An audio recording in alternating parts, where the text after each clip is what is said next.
So we literally had an amazing pregnancy. Like, we confessed that it would be amazing. We had 3 years to talk about it. We had 3 years to declare everything. Right. So we just declared no morning sickness. We didn't have that. No extreme weight gain. Didn't have that. I did good.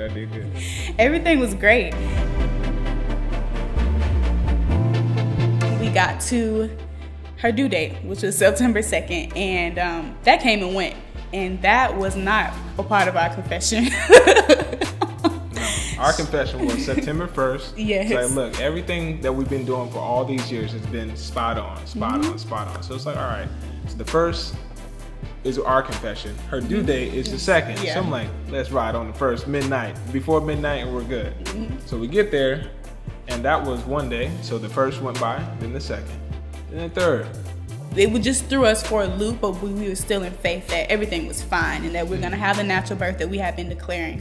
So then September 10th came upon, and I was 41 weeks, so I had to go to the hospital. They said, we don't like your fluid count and we don't like her heart rate, so we're keeping you. And I'm like, keeping me? I don't understand. What does that mean? They're like, we're inducing you. I was like, what? I'm having a natural birth. I don't know what you mean about inducing.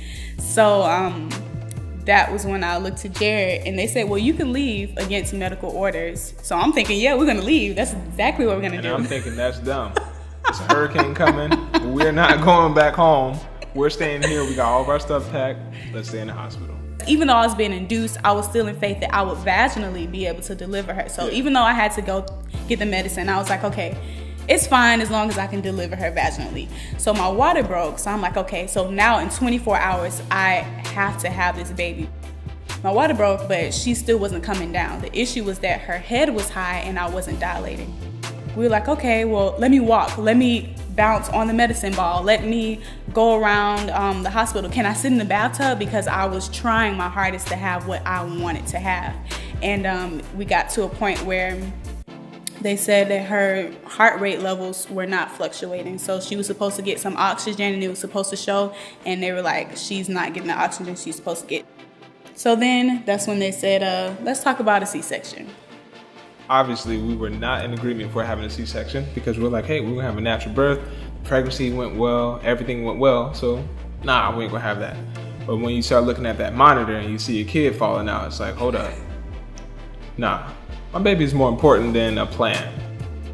The nurse left. She gave us some time. I went to the bathroom. I cried my eyes out. Jerred came in there. And then I just got this peace. And I was just like, okay, I'm just going to have a C-section. It's fine. And so I looked at Jerred. I was like, do you have a peace right now? And he was like, yeah, I have a peace right now. And I'm like, okay, we're going to have a C-section. During the delivery, I'm like, all right, let me get all geared up. I can do my Dr. Quinn. So I got my little hat on, I got my gloves. I'm like, yeah, let's go. And they was like, sir, back up. I'm like, hold up. You just told me to come in. I get to cut the cord, right? And they was like, no, you don't get to. I was like, hold up. I've been waiting like my whole life to cut the cord, and y'all gonna say I can't cut the cord.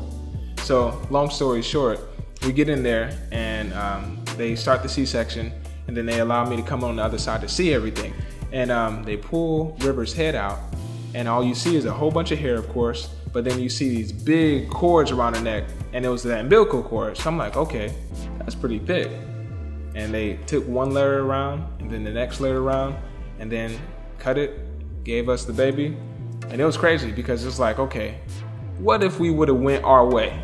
What if we would have had what we wanted? She would have been pushed out, and then that could have strangled her. Because this whole time, every time we had a contraction, the cord would be pushed against her neck when she's going down towards the birth canal. So it's like, okay, hold on. She's being choked because they're checking her oxygen levels, and it'll always go down when the contractions were happening. So every contraction was her being slightly choked for hours. And it's like, hold on. Thank you, Lord, for not giving us what we asked for. We wanted what you wanted, not what we wanted. And that saved our baby's life. After the birth, I realized the promises of God are yes and amen. She was my promise, but not how it was going to happen. That wasn't the promise. It didn't matter how it happened. I just knew that I would have the promise in my hand. The reality is that in the Bible, many are the afflictions of the righteous, but God delivers us out of them all. So it's like we can aspire to have the best and a pain-free life and a stress-free life, but at the end of the day we are going to have challenges, but we can tell the world that this is how you get delivered. This is how you find your joy in this challenge.